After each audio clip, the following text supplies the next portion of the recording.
So hello everyone. सो अभी हम कौन से टॉपिक के बारे में बात कर रहे थे? यस, अभी हमने लास्ट वीडियोस में कौन सा टॉपिक कंप्लीट किया है? General properties of the waves, right? अभी हम बात करने वाले हैं एक नए टॉपिक के बारे में, याद रखो। ओके, अगर समझो आप अगर एचएससी बोर्ड के लिए प्रिपेयर कर रहे हैं तो अभी इस साल वो टॉपिक आपका रिड्यूस किया है, बट अब कॉम्पिटिटिव के लिए भी साइमल्टेनियसली प्रिपेयर कर रहे हैं, I know. So for competitive it is there, so we will learn that topic. Okay, so now last lecture में हमने लर्न किए थे, देखो, जनरल प्रॉपर्टीज ऑफ वेव। अभी हम लर्न करने वाले हैं एक नया फेनोमेनन, क्योंकि यार फिर उसे हम बोल सकते हैं टाइप्स ऑफ वेव। एक टाइप है वेव का और उसके दो टाइप हम अभी लर्न करेंगे। हम बोलेंगे प्रोग्रेसिव वेव, पहले लर्न करेंगे हम प्रोग्रेसिव वेव।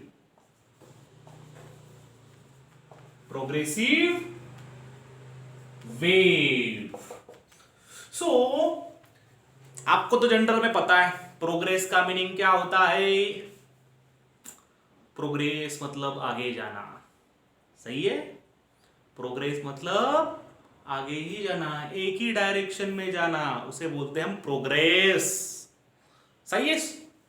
तो अभी बात करेंगे प्रोग्रेसिव वेव के बारे में। तो simple by its word by word we can understand the meaning of the wave. मतलब जो वेव एक ही डायरेक्शन में जा रही है, जो वेव एक ही डायरेक्शन में जा रही है, उसे बोलेंगे हम प्रोग्रेसिव वेव। क्या? The wave which continuously travels along a given direction. The definition of progressive wave is the wave which continuously travel in given direction या फिर वन डायरेक्शन। मतलब सिंपल बात है, इससे पहले हमने अलग अलग तरीके की वेव लर्न की थी, राइट? ट्रांसवर्स, सॉरी, हमने कौन सा लर्न किया था? मैकेनिकल वेव्स, नॉन मैकेनिकल उसको ही हमने बोला था इलेक्ट्रोमैग्नेटिक वेव्स, और थर्ड वेव लर्न किया था मैटर वेव्स, राइट? तो अभी ये कौन सा ये नया टाइप है प्रोग्रेसिव वेव? क्या हो सकता है? मतलब सिंपल बात है, जो वेव एक ही डायरेक्शन में जा रही है। समझो फॉर एग्जाम्पल मेरे पास एक स्ट्रिंग है, स्ट्रिंग नहीं, यस स्ट्रिंग ही, सिंग नहीं है सिंग नहीं, क्या है मेरे पास? एक स्ट्रिंग है, ये मेरा रिजिड वॉल है, रिजिड वॉल, और रिजिड वॉल के एक एंड पे मैंने स्ट्रिंग का एक एंड अटैच किया, मेरी स्ट्रिंग है, राइट? इधर मैं इस स्ट्रिंग को ऊपर नीचे हिलाऊंगा, ऐसा जर्क प्रोड्यूस करूंगा, तो ऑब्वियसली इस स्ट्रिंग के ऊपर वेव जनरेट होगी। अभी एक बात बताओ, ये वेव अगर मैंने इधर इधर डिस्टर्ब किया स्ट्रिंग को फॉर एग्जांपल, तो वेव ऐसे इधर जाएगी, राइट है? जो एक ही डायरेक्शन में जा रही है उसे बोलेंगे हम प्रोग्रेसिव वेव, राइट? कौन सी? प्रोग्रेसिव वेव, जो कंटिन्यूअसली एक ही डायरेक्शन में जा रही है। अंडरस्टैंड? उसका डायरेक्शन चेंज होगी क्या? नहीं, सीधा जा रही है। इधर जाने के बाद वो रिफ्लेक्ट होगा तो उसका वेव का टाइप चेंज होगा, वो हम बाद में लर्न करने वाले क्लास 12th में, राइट? सो अभी जो वेव एक ही डायरेक्शन में जाती है उसे बोलते हैं हम rigid, sorry, progressive wave. So come to the point, अभी हम इसके इन डिटेल में उसकी कैरेक्टरिस्टिक वगैरह हम लर्न करने वाले हैं, बट मैं इन डिटेल में इसकी कैरेक्टरिस्टिक अभी तो नहीं एक्सप्लेन करूंगा, मैं एक्सप्लेन करने वाला हूं इसकी ही कैरेक्टरिस्टिक, इसके टाइप में। मतलब इस वेव के दो टाइप होते हैं। अभी देखो, इस वेव के दो टाइप होते हैं, ओके? पहला टाइप है, मतलब प्रोग्रेसिव वेव के दो types, two types are there, right? पहला टाइप है, वर्ड सुना होगा आपने, transverse wave,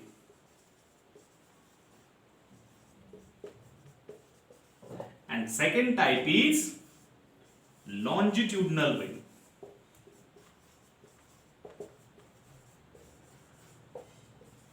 Transverse and longitudinal, right? So अभी देखो फिलहाल transverse wave, longitudinal wave are the types of wave. अभी हम क्या करेंगे सेपरेटली, पहले ट्रांसवर्स वेव लर्न करेंगे, उसके बाद लॉन्जिट्यूडनल वेव लर्न करेंगे. क्या डिफरेंस है? ये डिफरेंस आता है, देखो जनरली हमने इससे पहले में एक वर्ड यूज किया था, जब वेव प्रोपोगेट होती है तो particles of the mediums vibrate, right? So vibration may be or are of two type. They may vibrate perpendicular or they may vibrate parallel to the direction of propagation. So depending upon the vibration, remember these are the types of the waves which are depending upon the vibration of the particle. Okay. So let us discuss about this. पहला type है हमारा transverse wave, तो उसके बारे में learn करेंगे.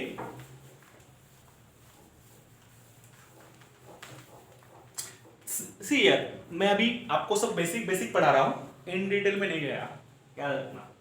In detail में learn करेंगे बाद में, जब मैं थोड़ा बहुत कॉम्पिटिटिव का स्टार्ट करूंगा ना, उस टाइम पे मुझे वो सारा एक्सप्लेन करना पड़ेगा डिटेल में. एक्चुअल में वेव क्या हो, वेव कैसे होती है, मतलब प्रोग्रेसिव वेव कैसे होती है, उसका सब एक्सप्लेनेशन में at the time when I will start the competitive. Okay. So see यार, अभी हम लर्न करने वाले हैं transverse wave.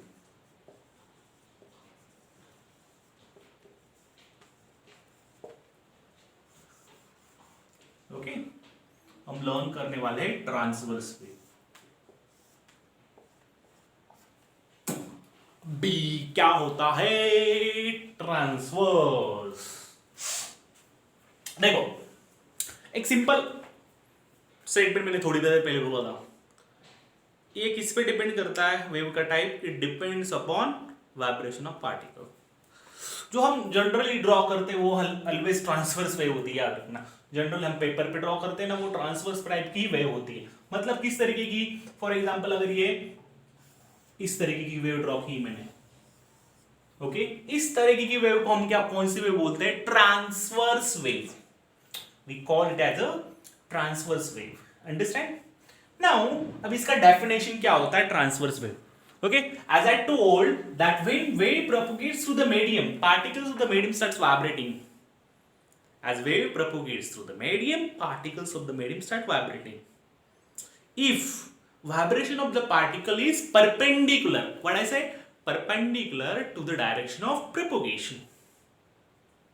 If vibrations are perpendicular to the direction of the propagation, then that wave is called as transverse wave.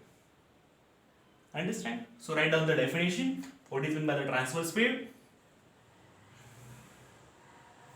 When wave propagate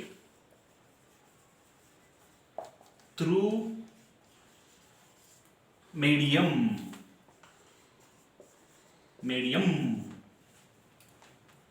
if particles of medium vibrate, oscillate लिखा तो भी चलेगा, vibrate perpendicular, underline word perpendicular, okay, to the direction of propagation. Okay, particles of the mediums vibrate perpendicular to the direction of propagation. Then that wave is called as a yes, transverse. Okay, this is the definition. I write down the definition. Okay, when wave propagate through the medium, if particles of the medium starts vibrate or vibrate perpendicular to direction of propagation, then that wave is called as transverse. Right, very good. Now structure कैसा होता है wave का वो draw करो मेरे साथ. Definition लिखा, ठीक है. अभी उसका स्ट्रक्चर ड्रॉ करेंगे हम. स्ट्रक्चर सी स्ट्रक्चर कैसे ड्रॉ करते हैं, समझो ये वेव है, ऐसे प्रोपोगेट हो रही है, फिगर ड्रॉ करना simultaneously, try to draw figure simultaneously along with me. ये जो वेव है इसे बोलते हैं हम ट्रांसवर्स वेव। क्या बोलते हैं, ट्रांसवर्स वेव। ऑब्वियसली इसकी एम्पलीट्यूड रहेगी, राइट। अभी यहाँ पे कुछ नोटेशन आएंगे, यहाँ पे इसको जनरली आपने क्लास 10th में थोड़ा बहुत देखा होगा। इसे क्या बोलते हैं, क्रेस्ट, इसे बोलते हैं trough, crest, trough, crest. Means यहाँ पे लिख लो, C stands for crest, T stands for trough, okay, crest and trough, and this is transverse wave. अभी हमें लिखनी है इसकी कैरेक्टरिस्टिक, अभी कौन सी होती है इस तरीके की वेव, कहाँ कहाँ पे देखने को मिलती है। Yes, can you write the example of transverse wave? Very easy examples are there. Oh, चलो एग्जांपल लिखो पहले। ऐसी वेव कहां जनरेट होती है, स्ट्रेच्ड स्ट्रिंग पे, वाटर के सरफेस पे, और ऑल्सो याद रखना important thing, light, yes we learn that light is also one of the form of wave, light is wave. So light wave जो होती है वो ट्रांसवर्स होती है, याद रखना। And I wanted to tell you one thing, that light is always transverse and sound is also wave, you know very well that sound is longitudinal wave. So यहाँ पे एग्जाम्पल में क्या लिखेंगे, लाइट वेव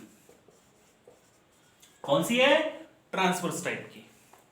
दूसरा, wave on stretched string, right, right, okay. Stretched string, wave on a water surface,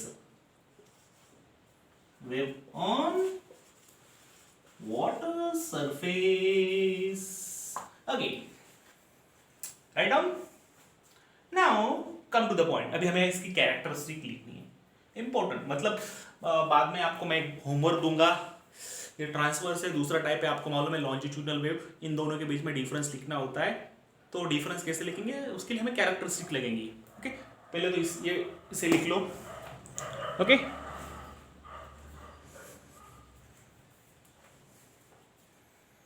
सो ये हमारी transverse wave, इसमें crest trough, crest trough, crest trough. अभी मुझे जगह लगेगी, मैं थोड़ा इरेज कर लेता हूँ सब, ओके। हम इसकी कैरेक्टरिस्टिक लर्न करेंगे, ओके। यहाँ पर मैं कैरेक्टरिस्टिक लर्न एक्सप्लेन करनी है, तो मैं यहाँ पे एक वेव ड्रॉ कर लेता हूं। मैं एक्सप्लेनेशन के लिए कन्वीनियंट रहेगा, okay. Crest trough, crest trough, crest, okay. ये हो गई ट्रांसवर्स वेव, ओके। यहाँ पे ए इज द एम्पलीट्यूड, ओके। ये वेव है, तो हम इसकी कैरेक्टरिस्टिक लिखने वाले हैं। तो हेडिंग दो, कैरेक्टरिस्टिक ऑफ ट्रांसवर्स वेव। सो पहली कैरेक्टरिस्टिक लिखो, पहली कैरेक्टरिस्टिक,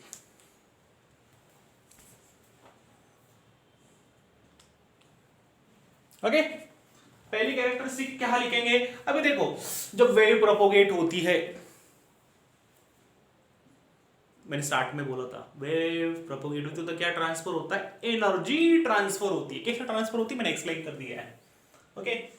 सो यहां पे ऑल्टरनेट क्या क्रिएट होते, देखो मतलब इस वेव में ऑल्टरनेट मुझे क्या दिख रहा है, C stands for crest, T stands for trough, right, crest and trough, crest and trough, crest and trough. मतलब जब वेव आगे जा रही है तो अल्टरनेट क्या फॉर्म हो रहे हैं, yes, alternate formation of crest and trough takes place. You know, this point is called as the crest, this point is called as the trough. Crest, trough, crest, trough, alternate form होंगे, right? So there is formation of crest and trough. So वही हमारा पहला characteristic रहेगा. Okay, when transverse wave, shortcut में TW लिखता हूं मैं, transverse wave propagate, okay, alternate crest and trough are form. क्या फॉर्म होते? Alternate crest and trough. Understand? So see here, alternate crest and trough form होते हैं. Now move forward to the second characteristic. अभी यहां पे देखो, हमने starting में बोला था मैंने कि जब वेव प्रोपोगेट होती है तो एनर्जी ट्रांसफर होती है. याद रखना, क्या ट्रांसफर होता है? एनर्जी. मैंने स्टार्टिंग में एग्जांपल दिया था, तो अगर स्टार्टिंग के पहला वीडियो देखेंगे तो उसमें एक्सप्लेन कर दिया मैंने एनर्जी कैसे ट्रांसफर होती है one point two the another point by the wave, right? So wave से क्या ट्रांसफर होता है? एनर्जी. तो यहां पे एनर्जी ट्रांसफर के लिए कौन रिस्पॉन्सिबल है? तो हमारे पास ये crest trough, crest trough, crest trough means crest and troughs are responsible for transfer of energy. So यहां पे लिखो second characteristic, crest and trough responsible for transfer of energy. Crest and troughs are responsible for transfer of energy, right? Next characteristic लिखो, fourth one, sorry third one, not fourth, it is third one. Okay, लिखा ये लिख लो पहले. So next characteristic, crest and trough form होता है. मतलब अभी कैरेक्टरिस्टिक ऐसे भी लिखेंगे, जब ये वेव आगे जा रही है पार्टिकल कैसे वाइब्रेट होंगे? मतलब वेव इधर जाएगी एक्स एक्सिस में, एक्स एक्सिस की तरफ. Particles are vibrating perpendicular to direction of propagation, right? मतलब पार्टिकल कैसे वाइब्रेट होंगे? इस तरीके से. पार्टिकल के वाइब्रेशन इस तरीके के रहते हैं. तो इस तरीके की वेव को हम कौन सी वेव बोलते हैं? Yes, we call it as a transverse wave. मतलब पार्टिकल के वाइब्रेशन कैसे? वेव इधर जा रही है, this is the direction of wave, it is along X axis, particles are vibrating along Y axis. Okay, मैंने पहली वीडियो में बोला था कि ऐसे वेव इधर जा रहे हो तो पार्टिकल ऐसे वाइब्रेट हो रहे हैं, राइट? सो यहां पे हम बात कर रहे हैं पार्टिकल के वाइब्रेशन के बारे में. सो हम क्या लिख सकते हैं? और एक characteristic, okay, when transverse wave propagate particles vibrate, remember कैसे वाइब्रेट होंगे? Perpendicular to direction of propagation. Random लिख लो ये.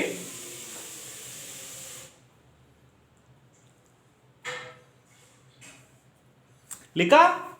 ठीक है. फोर्थ कैरेक्टरिस्टिक लिखो. आया समझ में? आया ना? ठीक है. नेक्स्ट पॉइंट,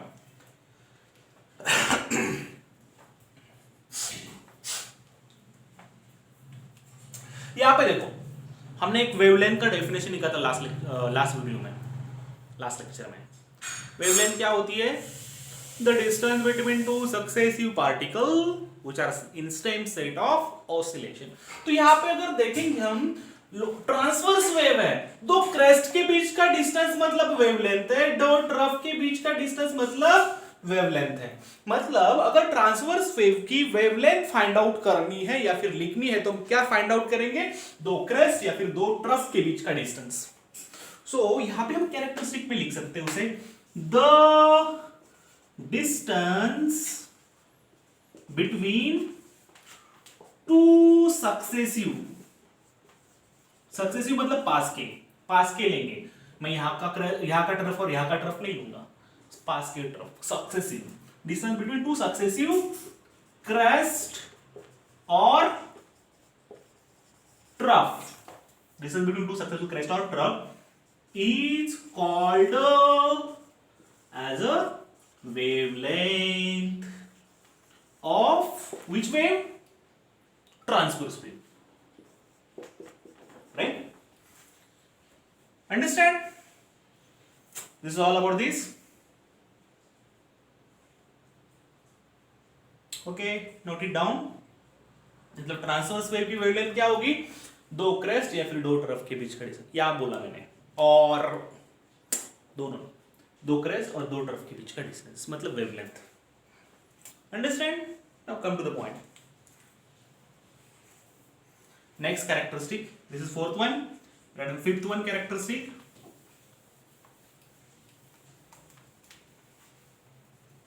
पॉज करके लिख लो.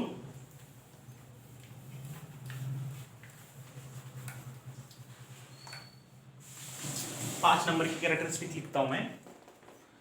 फिफ्थ नंबर एन्ना रास्कल्ला. ठीक है, अभी ये तो हो गया.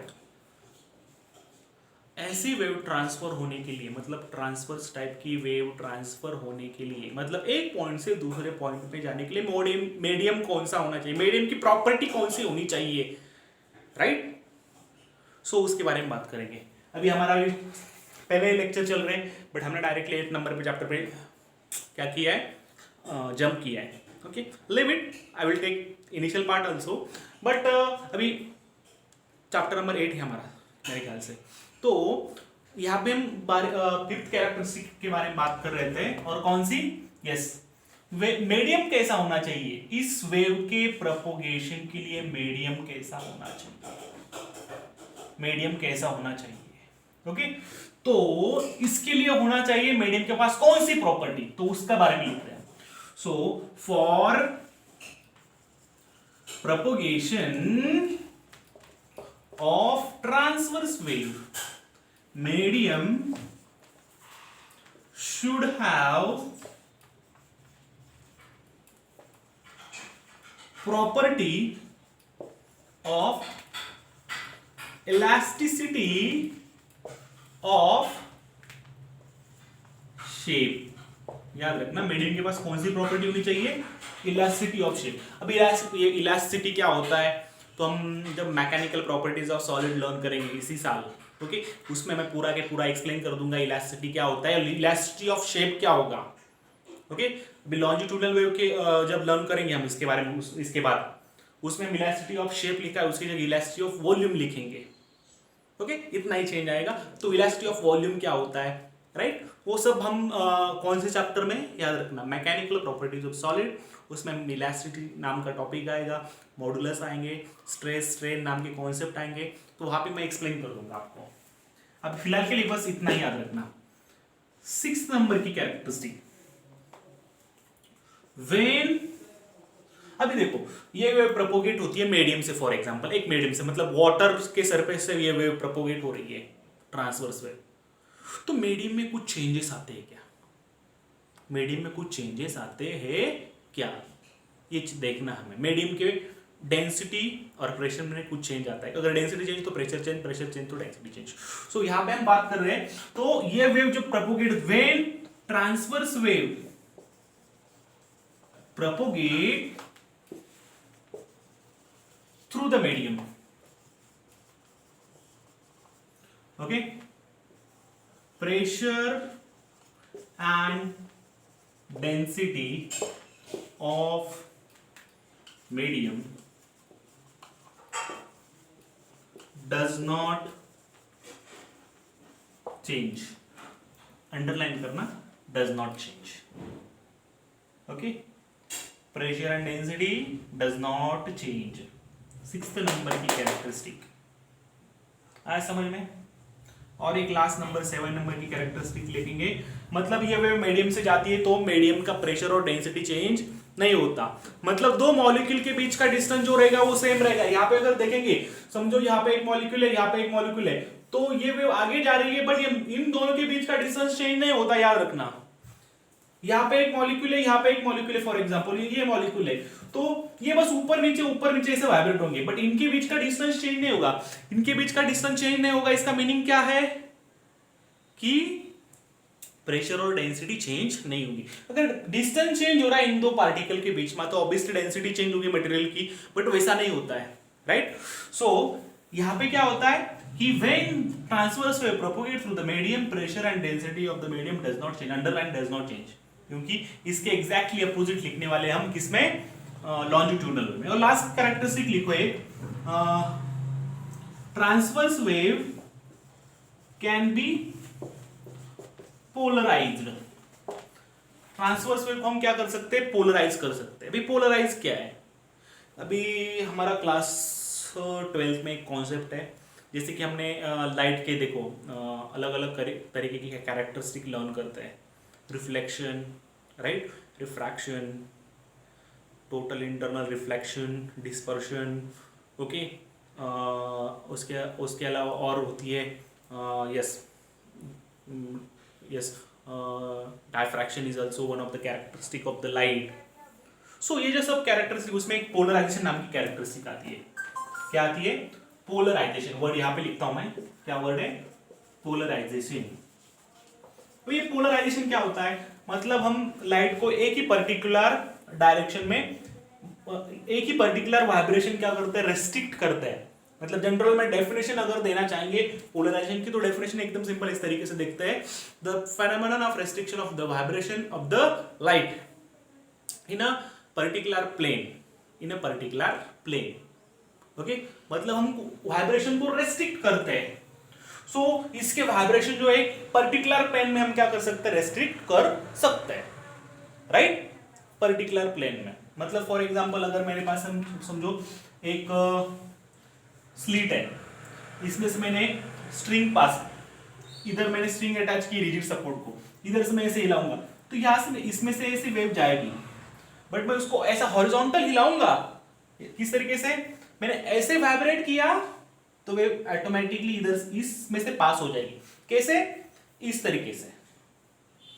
अगर मैं उसको इस तरीके से, समझो ये मेरे पास स्ट्रिंग है, स्ट्रिंग को मैं इस तरीके से हिला रहा हूं तो वेव जाएगी, क्योंकि यहाँ पे स्लिट ऐसी है, स्लिट में से जा रहा है, राइट, इसमें से ऐसे पास होगी।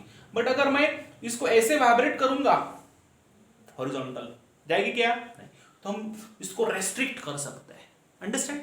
सो ये कॉन्सेप्ट है। So all this is about transverse wave and it's characteristic, right. So इसको इरेज कर देते हैं। अभी हम लर्न करेंगे longitudinal wave, just a minute.